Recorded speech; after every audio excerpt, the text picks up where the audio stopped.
Bismillahirrahmanirrahim. Assalamualaikum warahmatullahi wabarakatuh. Pada kesempatan yang berbahagia ini, izinkan kami kelompok 6 mengawali proses pembelajaran atau presentasi dengan menyajikan topik pendekatan psikodinamik dalam kepemimpinan.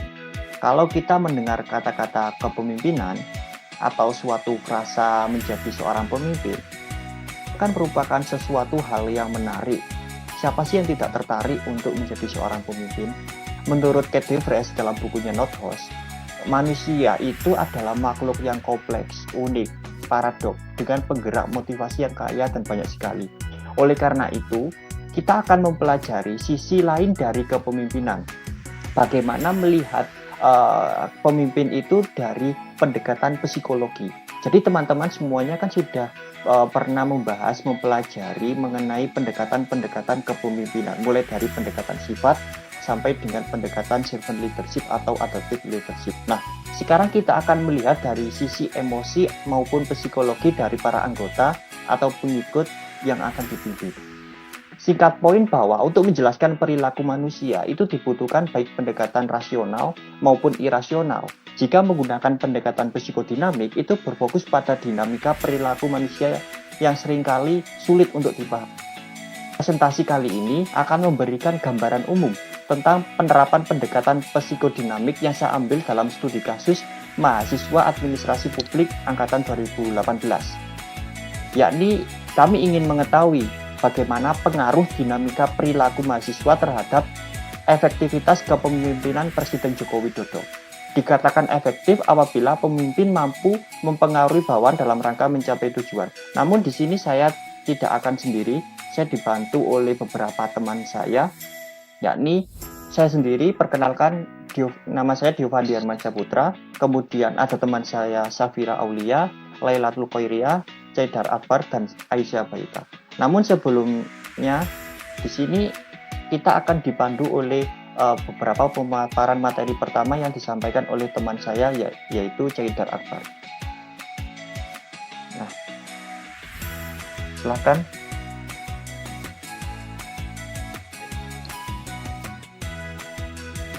Terima kasih atas waktu dan kesempatan. Di sini saya Caidar Akbar akan memulai membahas tentang apa itu kepemimpinan. Menurut Kuhn tahun 1978 mengatakan bahwa kepemimpinan merupakan salah satu topik yang paling banyak diamati sekaligus fenomena yang paling sedikit dipahami. Hal ini dapat dibuktikan dengan perkembangan dari penelitian yang dilakukan oleh Stockdale tahun 1974, yaitu beliau mengatakan bahwa definisi kepemimpinan ini hampir sama banyaknya dengan jumlah orang yang mencoba mendefinisikan tentang konsep kepemimpinan tersebut. Kemudian menjelaskan mengenai kepemimpinan yang dikatakan oleh Kate DeVries dan Schick tahun 2014. Mereka berdua mengatakan bahwa kepemimpinan adalah tentang perilaku manusia, apa yang kita lakukan, bagaimana kita melakukan dan mengapa kita melakukannya. Ini membuktikan bahwa kepemimpinan juga terkait erat dengan perilaku kita, perilaku keseharian kita, bagaimana melakukan apa dan bagaimana mengapa alasan kita melakukan sesuatu tersebut. Tentang cara berperilaku dalam organisasi, kepemimpinan yang efektif ialah mereka yang memenuhi kebutuhan pengikut, memperhatikan dari segi-segi proses, mampu meredam kecemasan, dan di sini melakukan pendekatan psikologis untuk menenangkan para bawahan, untuk mengerti apa yang diinginkan oleh bawahan, seperti itu. Kemudian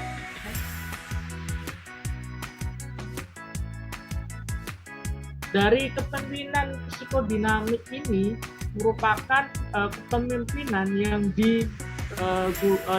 menggunakan aspek-aspek atau pendekatan-pendekatan psikologis dalam menjalankan kepemimpinannya.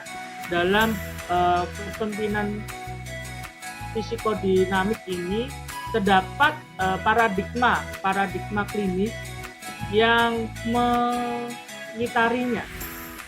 Ya, apa sih itu paradigma klinis? Yaitu kerangka kerja yang digunakan untuk menerapkan lensa atau pandangan psikologis, psikodinamik untuk mempelajari manusia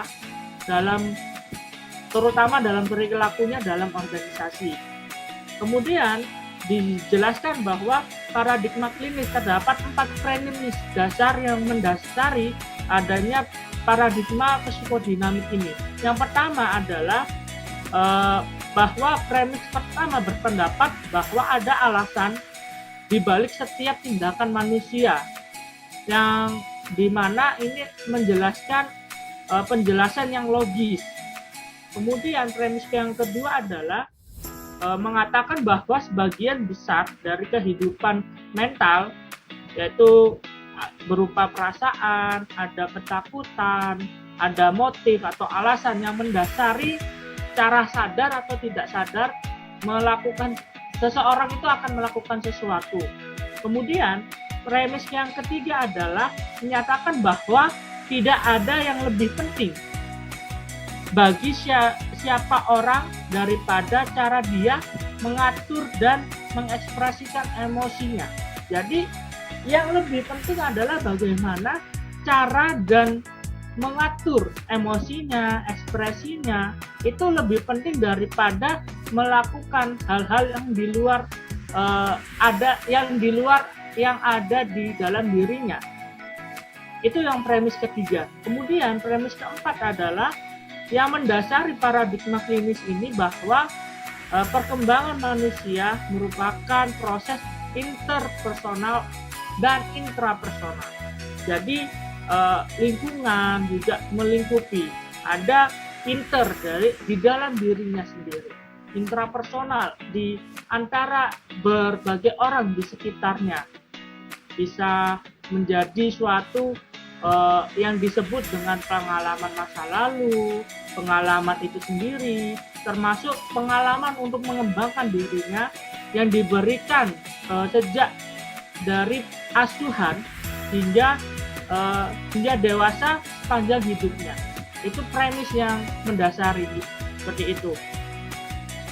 Mungkin penjelasan selanjutnya akan dijelaskan oleh Saudara Dio.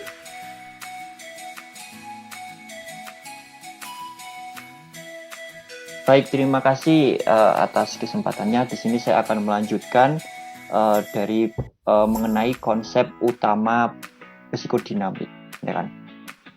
Ini menurut Kate Dufresne et al. Dikutip oleh Nothouse, itu membagi 3 klasifikasi konsep utama. Yaitu pertama itu fokus pada teater dalam, yang nanti akan saya jelaskan lebih lanjut. Yang kedua yaitu fokus pada hubungan pemimpin dan pengikut, dan yang ketiga adalah fokus pada sisi bayangan kepemimpinan.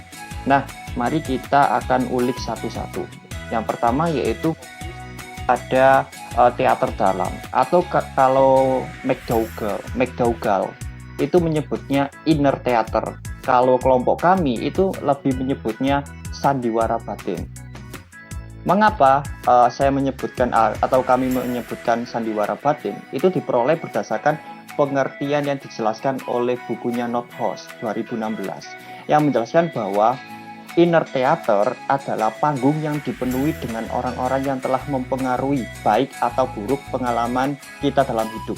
Dari pengertian tersebut diperoleh bahwa sandiwara batin atau dunia batin itu adalah peran yang dilakukan oleh orang lain, baik itu disengaja maupun tidak disengaja, itu dapat mempengaruhi orang lain dalam membentuk suatu pengalaman hidup. Untuk memahami, lihat gambar yang telah saya sajikan. Nah, di situ ada yang namanya pengalaman awal. Pengalaman awal itu apa sih? Pengalaman awal adalah kunci dari individu atau seperti pengasuh awal. Nah, pengalaman awal ini itu bisa dicapai atau bisa dipengaruhi oleh didikan orang tua. Pengalaman awal ini berkontribusi pada penciptaan pola respon yang memiliki kecenderungan untuk berulang dalam konteks lain dengan orang berbeda.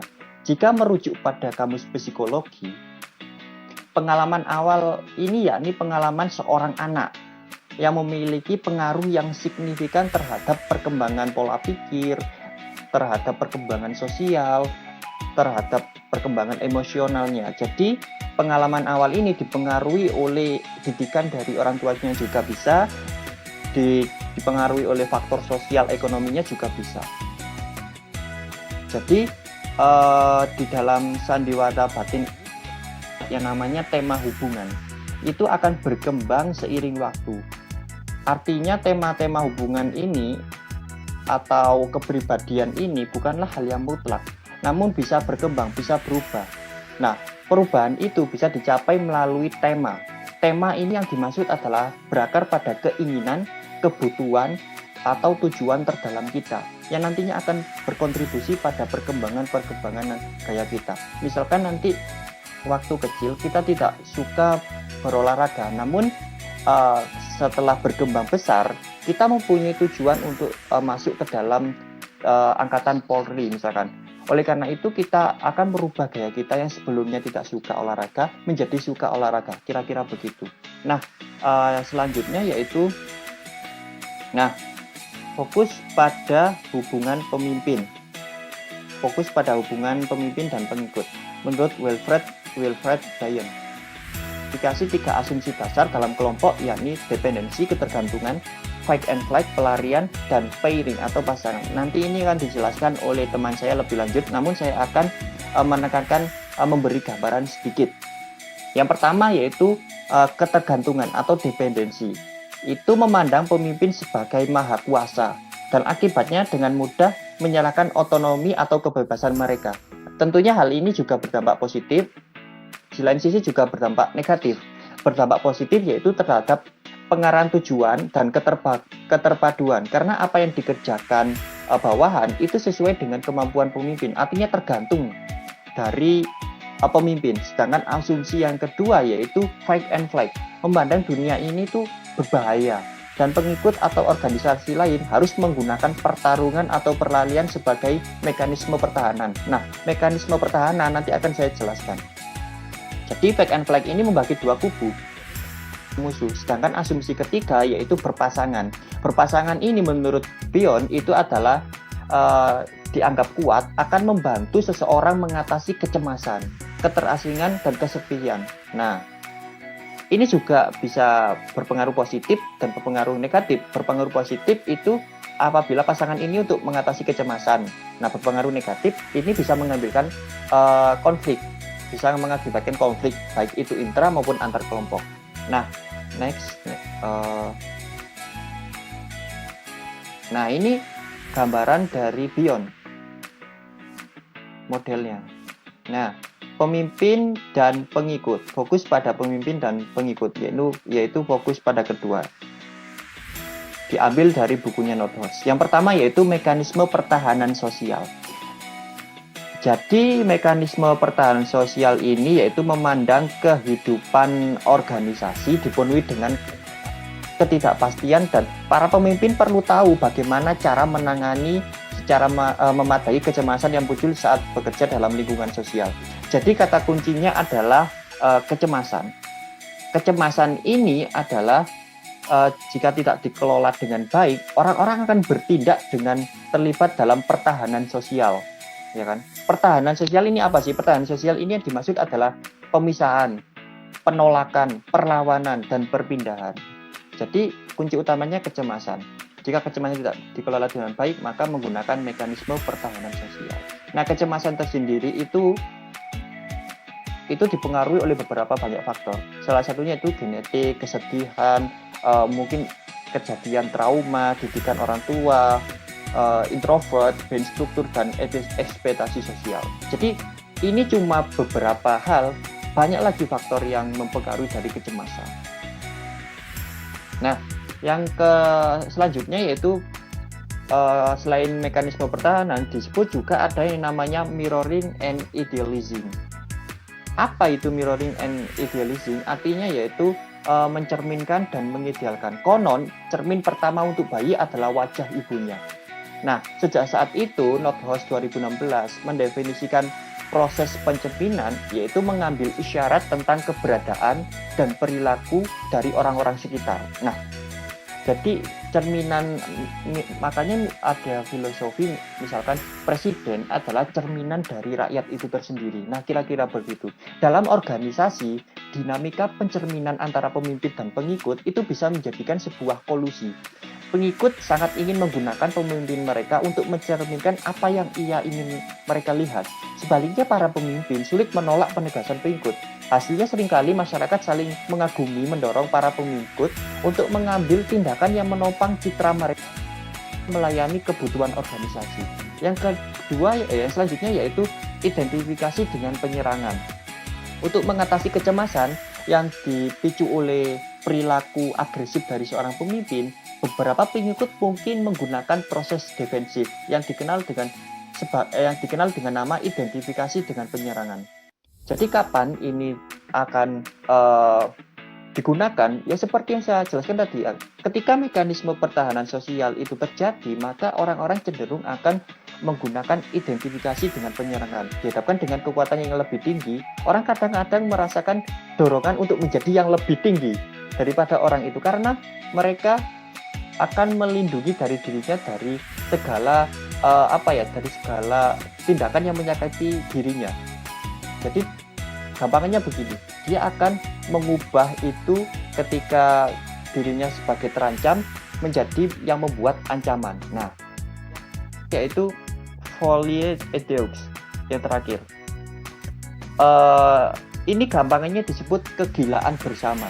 Dalam kondisi seperti ini, itu disebut sebagai konsep ini yaitu dominansi, yaitu didominasi oleh kepemimpinan. Apa yang didominasi yaitu delusinya. Apa itu delusi? Delusi adalah meyakini sesuatu yang sebenarnya tidak terjadi. Nah, itu kenapa dinamakan folie et deux, karena delusi, meyakini sesuatu yang sebenarnya itu tidak terjadi. Namun kadang-kadang itu juga bisa berdampak positif. Misalkan ini bisa digunakan untuk meminimalkan konflik dan ketidaksepakatan dari peluang risiko. Misalkan untuk mengorbankan agar menjaga hubungan antara pemimpin dan pengikut. Artinya bohong dikit gak apa-apa, asalkan menuju kebenaran, yaitu kebenaran dalam arti kebenaran mengatasi konflik, misalkan begitu. Kan kalau misalkan bohong di dalam perang juga tidak boleh. Tapi kalau folie et deux itu lebih mengarah pada delusi. Nah, baik, di sini saya akan melanjutkan pembahasan mengenai fokus yang ketiga, yaitu fokus pada sisi bayangan kepemimpinan. Ini menjelaskan, dalam sisi bayangan kepemimpinan ini menjelaskan terletak pada narsisme, yaitu perilaku yang berkisar dari kepentingan diri sendiri yang normal hingga penyerapan diri yang patologis. Ini didasarkan oleh penjelasan dari Sigmund Freud dalam Nordhaus 2016. Narsisme menawarkan kepada para pemimpin meyakinkan bahwa kebenaran mengenai tujuan mereka yang ada pada gilirannya, yaitu mengilhami kesetiaan dan identifikasi kelompok. Dari cerminan dari kepemimpinan ini terletak pada narsisme itu yang meyakini atas munculnya kesetiaan dan identifikasi kelompok itu sendiri. Kemudian narsisme ini dibagi menjadi dua. Yang pertama adalah narsisme konstruktif dan yang kedua adalah narsisme reaktif. Apa itu narsisme konstruktif? Yaitu rasa harga diri, kapasitas untuk introspeksi dan empati.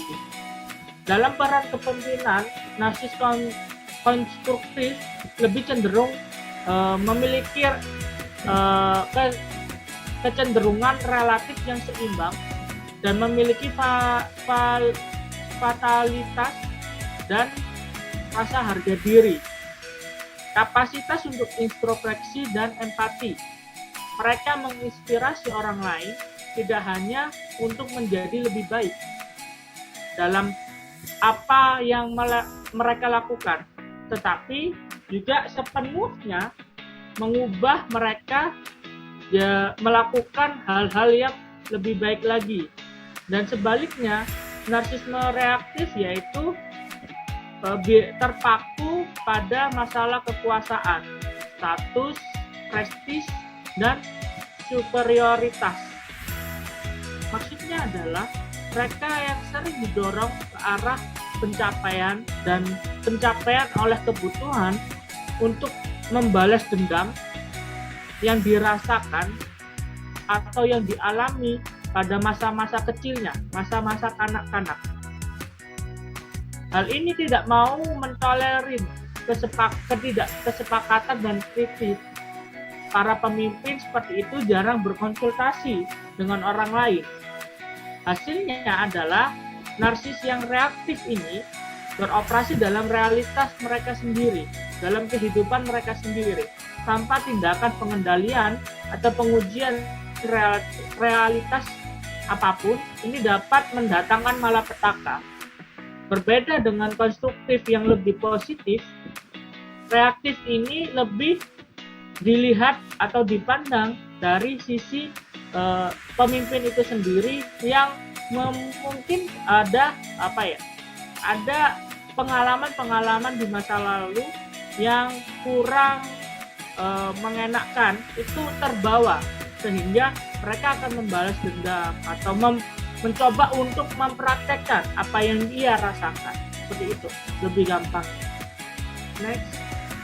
Kemudian bagaimana mengintegrasikan teori kepemimpinan dan paradigma psikodinamik. Pendekatan psikodinamik itu kan studi dan perkembangan kepemimpinan yang berfokus pada dinamika perilaku yang seringkali atau yang paling sulit untuk dipahami. Karena yang menjadi objek ini kan manusianya, dari segi psikologinya, yang mana ini kan bersifat kompleks dan tidak ada yang bisa menerjemahkan sifat-sifat manusia ini secara real. Oleh karena itu hal ini paling sulit dipahami karena objeknya adalah manusia. Kemudian lebih lanjut dijelaskan oleh Ted Price bahwa pendekatan psikodinamik ini kan berfokus pada dinamika perilaku yang sulit dipahami, mengakui bahwa makhluk hidup manusia adalah sebagai makhluk hidup yang kompleks, unik, paradoks, dan memiliki motivasi yang kaya atau banyak sekali, serta memiliki pola-pola pengambilan keputusan dan interaksi yang berbeda. Satu manusia dengan manusia yang lain berbeda. Ada banyak tipikal atau sifat-sifat dasar yang mungkin ya kalau dimiliki Mas Dio dengan saya itu berbeda. Mbak Safira dengan Mbak Aisyah berbeda. Ini ya yang menjadikan manusia itu makhluk yang kompleks, sulit dipahami. Oleh karena itu dari sisi psikodinamik ini mencoba untuk bagaimana kepemimpinan ini menjelaskan sifat-sifat dari manusia untuk mengarahkan kepemimpinan menjadi lebih baik dengan memahami manusia itu sendiri. Baik, selanjutnya saya akan menjelaskan tentang bagaimana pendekatan psikodinamik ini bekerja atau how psychodynamic approach works. Jadi, esensi kepemimpinan adalah tentang perilaku manusia dan kepemimpinan yang efektif yang berakar pada motif yang mendasari perilaku manusia tersebut. Berbagai ahli teori manajemen mengungkapkan dan menaikkan efektivitas organisasi dan kendala lingkungan. Pendekatan psikodinamik ini membela gagasan bahwa proses psikologis, sosial, dan emosional antara pemimpin dan pengikut atau bawahan memiliki pengaruh besar antara satu sama lain dan perlu dipertimbangkan. Menurut Katz de Vries tahun 2006, studi psikodinamik ini menunjukkan bahwa tentang efektivitas kepemimpinan dengan kerangka konseptual lainnya, bahwa pemimpin perlu menyadari bahwa setiap orang memiliki pola motivasi yang berbeda. Lalu pendekatan ini juga mengakui bahwa para pemimpin dan pengikut bukanlah kesatuan atau entitas satu dimensi, melainkan orang-orang yang kompleks dan paradoks yang memancarkan kombinasi idealisme. Jadi, inti dari kepemimpinan adalah kemampuan menggunakan motivasi untuk memengaruhi orang lain. Dengan arti secara sukarela, orang tersebut mengikuti apa yang diperintahkan meskipun hal tersebut tidak disukai olehnya. Seperti itu. Banyak sarjana dan pemimpin yang mengadopsi pendekatan psikodinamik ini untuk studi organisasi, untuk melihat sisi gelap kepemimpinan serta keberhasilannya. Mereka menyadari si sarjana dan pemimpin bahwa hanya dengan menerima fakta bahwa para pemimpin seperti kita semua itu bukanlah paragon rasionalitas. Jadi dengan seperti ini banyak rencana dan strategis yang tertata rapi bisa saja gagal dan sebaliknya seperti itu. Dan banyak sekali pemimpin hebat datang dari tempat yang tidak kita duga. Namun penerapan psikodinamik ke dalam kepemimpinan ataupun fenomena organisasi bukanlah tanpa hambatan atau tantangan. Menurut Newman dan Pearson telah diidentifikasi tantangan ini sebagai tingkat terbatas antara pendekatan psikodinamik dengan teori organisasi. Pendekatan psikodinamik yang terlalu fokus dapat membatasi ruang lingkup intervensi pada motivasi kelompok atau individu. Sebaliknya, perspektif teori organisasi yang terlalu luas yang berfokus pada sistem atau lingkungan besar mungkin mengabaikan sumber daya motivasi dan energi yang tidak terlihat di tingkat organisasi namun berdampak di tingkat individu. Namun antara Newman dan Pearson setuju bahwa meskipun tantangan ini mengintegrasikan teori psikodinamik dengan organisasi, mempromosikan analisis yang lebih baik dari kekuatan motivasi dalam individu, kelompok, dan pemimpin mereka dalam konteks struktur dan proses dalam subsistem utama, organisasi, dan lingkungan mereka. Di sini saya akan menjelaskan mengenai kelebihan atau kekuatan dan kekurangan atau kelemahan dari pendekatan psikodinamik. Kekuatan yang pertama ada pendekatan psikodinamik berfokus pada wawasan pribadi dan kolektif di pihak pemimpin dan pengikut, yang mana pendekatan ini bertujuan untuk menciptakan praktisi reflektif dengan menanamkan minat dan pemahaman kepada para pemimpin organisasi tentang perilaku mereka sendiri, seperti dasar mengapa mereka melakukan kegiatan tersebut, kemudian apa yang mereka lakukan, serta perilaku orang lain yang memberikan pengaruh terbaik dan memanfaatkan potensi pengikut mereka. Kemudian yang kedua, kekuatan kedua ada pendekatan psikodinamik melibatkan penyelidikan mendalam dan sistematik terhadap satu orang, kelompok, peristiwa, atau komunitas. Ini tidak hanya terdiri dari analisis diri, tetapi juga terdiri dari dilihat dari dalam hubungan dengan orang lain dan dengan konteks di mana ia berada. Ini bertujuan untuk memberikan wawasan mendetail tentang perilaku seseorang dalam hal pembinaan dan penilaian umpan balik. Kemudian kekuatan yang ketiga ada bahwa pendekatan psikodinamik ini menekankan hubungan antara pemimpin dan pengikut dengan berfokus pada pendorong yang mendasari masing-masing dan apa yang menjelaskan jenis hubungan di antara mereka. Idealnya para pemimpin pada akhirnya akan menginternalisasi kemampuan untuk belajar, bekerja, dan berrefleksi dengan ranah psikologis. Dengan demikian akan melibatkan hubungan organisasi dan tim kerja mereka. Kemudian next yang kedua ada kelemahan dari pendekatan psikodinamik. Yang pertama ada pendekatan psikodinamik berasal dari fakta bahwa banyak pekerjaan awal didasarkan pada pengamatan klinis dari perawatan individu dengan masalah mental yang serius. Artinya pendekatan ini berfokus pada disfungsi yang didasarkan pada perilaku abnormal di antara perilaku tipikal. Konsep ini bersifat subjektif dan tidak bisa dibuktikan secara ilmiah. Kemudian yang kedua ada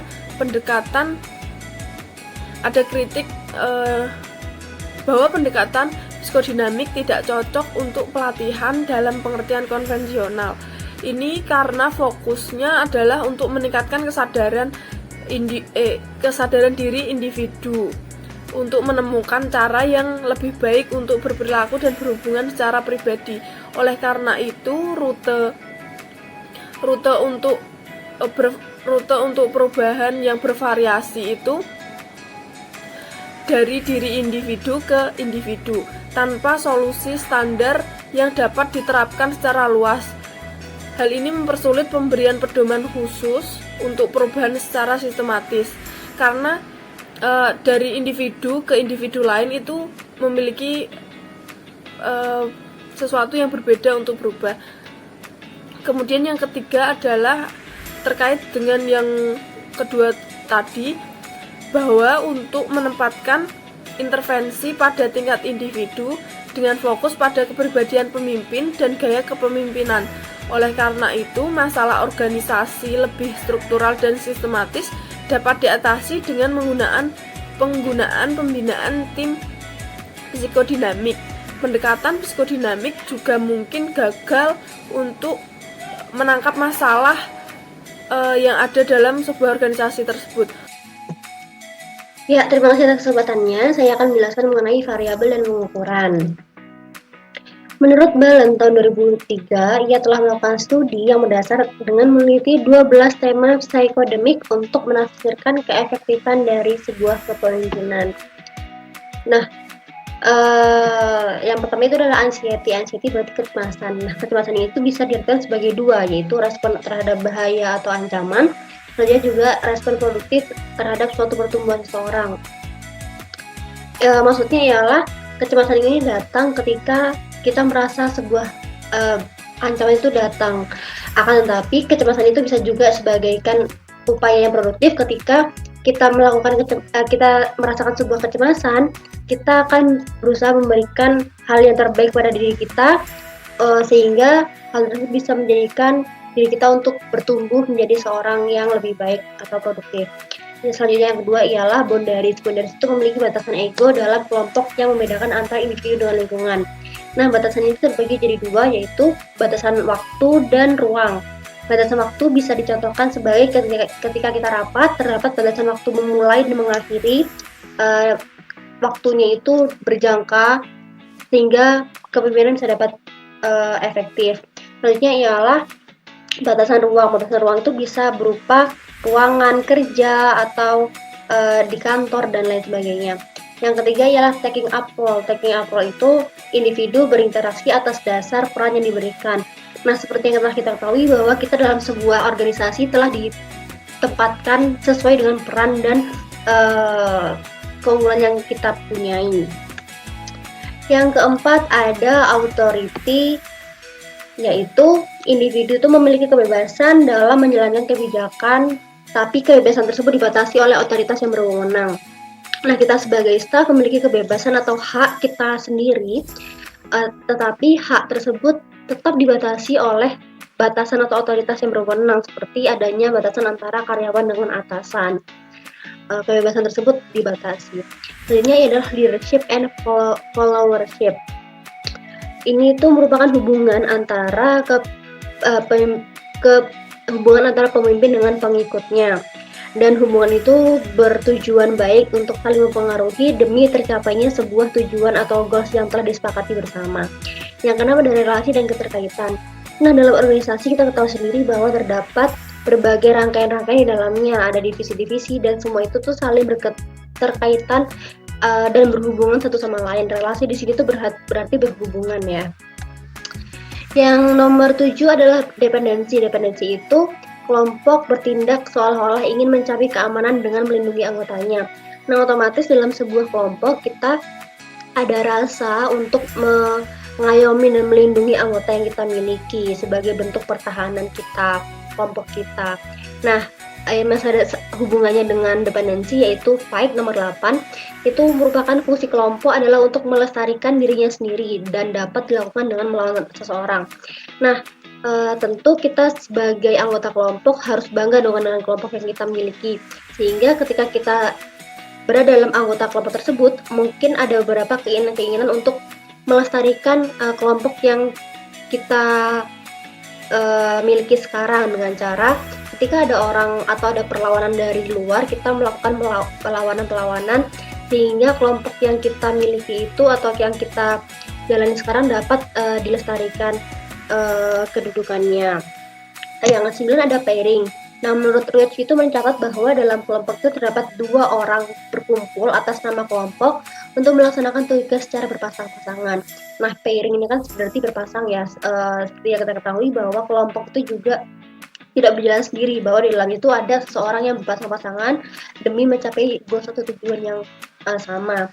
Yang ke-10 ada minus. Nah, minus ini itu merupakan jiwa atau sikap keakuan yang dia itu berusaha menangkal hal-hal dari luar, yang intinya dari minus ini tuh kita hanya berfokus pada dalam diri kita di kelompok kita ini.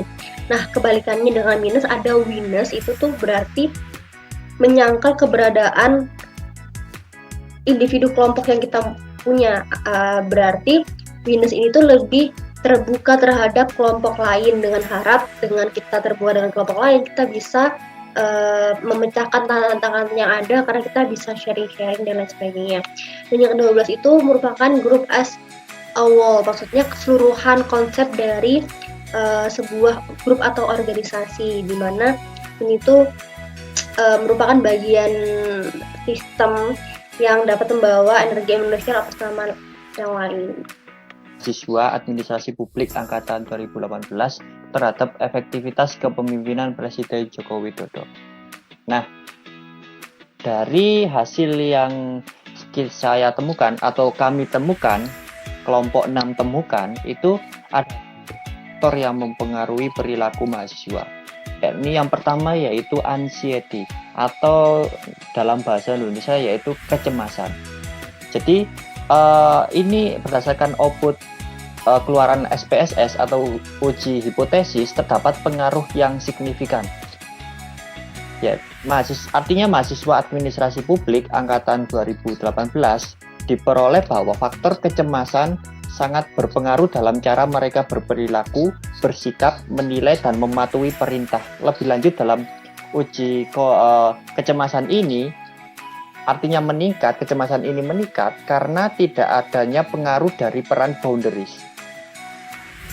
Seperti yang dikatakan oleh Wilfred Bion 1961 bahwa boundaries atau batasan-batasan ini melakukan fungsi menahan kecemasan dan membuat tempat kerja dapat dikelola lebih menyenangkan. Oleh karena itu tidak mengherankan apabila boundaries ini tidak mempengaruhi individu, ya sudah saya uji coba terhadap mahasiswa angkatan 2018, ternyata memang tidak berpengaruh, alhasil kecemasan semakin meningkat. Adapun batasan yang dimaksud dalam kasus ini adalah pemerintah melakukan pembatasan dengan membatasi waktu, hari libur, pembatasan untuk tetap berada di rumah, atau pelarangan mudik. Tujuan pemerintah untuk melakukan pembatasan tersebut adalah untuk menekan kecemasan dari warganya agar kasus COVID-19 ini tidak meningkat. Namun kecemasan dari mahasiswa itu bukanlah cemas terpapar penyakit COVID, namun cemas karena tidak bisa berkumpul dengan keluarga, tidak bisa libur lebih lama, tidak bisa jalan-jalan kemana-mana. Nah, dan faktor-faktor lainnya seperti mungkin juga tugasnya terlalu banyak atau apa, itu juga menyumbang kecemasan. Yang kedua yaitu pairing atau menjalin hubungan. Hasil uji hipotesis, pairing ini tidak berpengaruh. Alhasil apa? Apa yang disampaikan oleh Bion itu terwujud bahwa berpasangan dengan seseorang itu kan sebenarnya dianggap atau membantu seseorang juga mengatasi kecemasan, keterasingan, kesepian. Jika tidak ada pengaruh atau dari faktor pairing, maka kecemasan ini akan meningkat. Nah, maka apa yang terjadi? Maka yang terjadi adalah mempengaruhi dari gaya perilaku mahasiswa itu tersendiri. Dan masih banyak lagi kecemasan-kecemasan yang terjadi dalam mahasiswa administrasi publik angkatan 2018. Namun, dua faktor yang pasti menyumbang itu adalah faktor boundaries sama faktor pairing yang sebagaimana disebutkan di dalam teorinya Bion. Nah, selanjutnya yaitu yang mempengaruhi yaitu faktor taking. Apa itu taking up role? Bahasa Indonesia itu mengambil peran. Seperti yang dijelaskan sebelumnya bahwa dalam konteks organisasi, individu berinteraksi dari peran yang diberikan.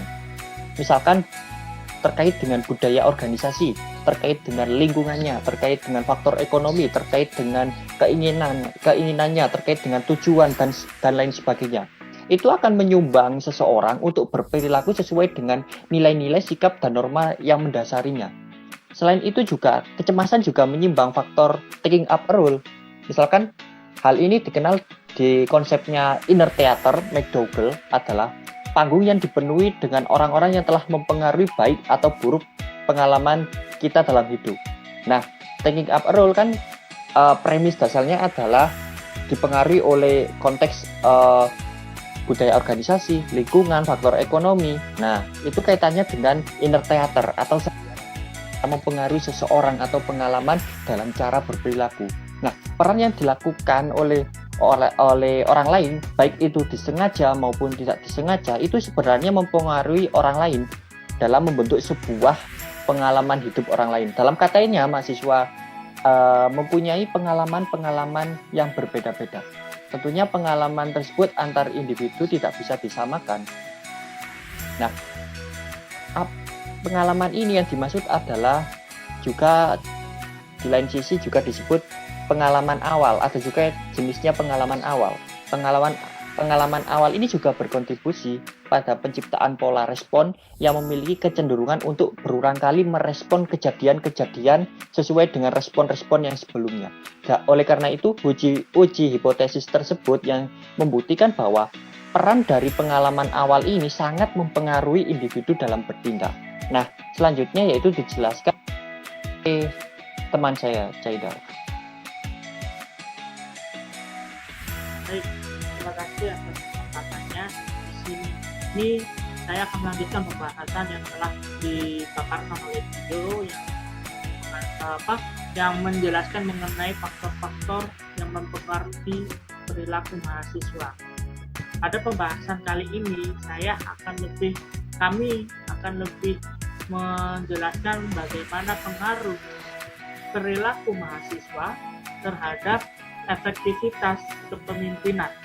Dari beberapa faktor yang di atas yang mempengaruhi perilaku mahasiswa ini kan telah diuji hipotesis apakah memiliki pengaruh terhadap keefektivitasan kepemimpinan Presiden Joko Widodo terhadap mahasiswa studi kasus mahasiswa administrasi publik angkatan 2018 mengenai pelarangan mudik dengan menguji variabel X yang dimana variabel X adalah perilaku mahasiswa dan variabel Y yaitu efektivitas kepemimpinan.